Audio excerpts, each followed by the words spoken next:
نبی پاک صلی اللہ علیہ وسلم نے فرمایا جب کوئی بندہ توبہ کرتا ہے نا، ہم توبہ کا رٹا لگاتے ہیں، یا اللہ میری توبہ یا اللہ۔ اور توبہ کا تو مطلب یہ ہے کہ پچھلے گناہوں سے پکی توبہ، آج کے بعد یہ غلطی نہ کرنے کا پکا وعدہ۔ تو نے ساری شب برات رو کے گزاری ہے، بتا سویرے جھوٹ جوڑنے کا ارادہ ہے تیرا؟ آج کے بعد رشوت تو نہیں نہ لے گا، ملاوٹ تو نہیں نہ کرے گا، یہ توبہ ہے۔ اور اگر سارے کام اسی طرح کرنے تو پھر یہ توبہ کا رٹا ہے، جتنا مرضی لگاؤ۔ حضرت علی بن ربیعہ رضی اللہ تعالیٰ عنہ فرماتے ہیں میں مولا علی کے ساتھ تھا، مقام حرہ کی طرف جا رہے تھے، حضرت علی نے ہاتھ اٹھا کے دعا مانگی ہماری تعلیم کے لیے، ورنہ حضرت علی ہم صحابہ کو محفوظ عن الخطا تو مانتے ہیں نا۔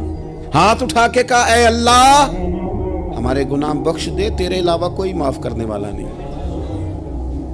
اور پھر حضرت علی آسمان کی طرف دیکھا اور دیکھ کے نا حضرت علی بن ربیعہ کو تو مسکرائے۔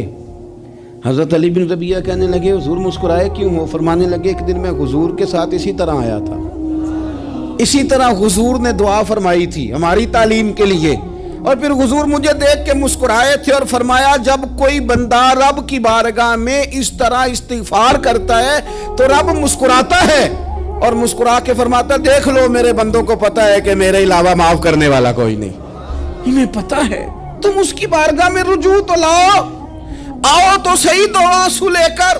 اقبال کہتے ہیں کہ موتی سمجھ کے شان کریمی نے چن لیا، قطرے دو گرے میرے ار کے انفال کے، دو میں نے آنسو بہائے تھے تو اس کے کرم نے تو موتی سمجھ کے چن لیا۔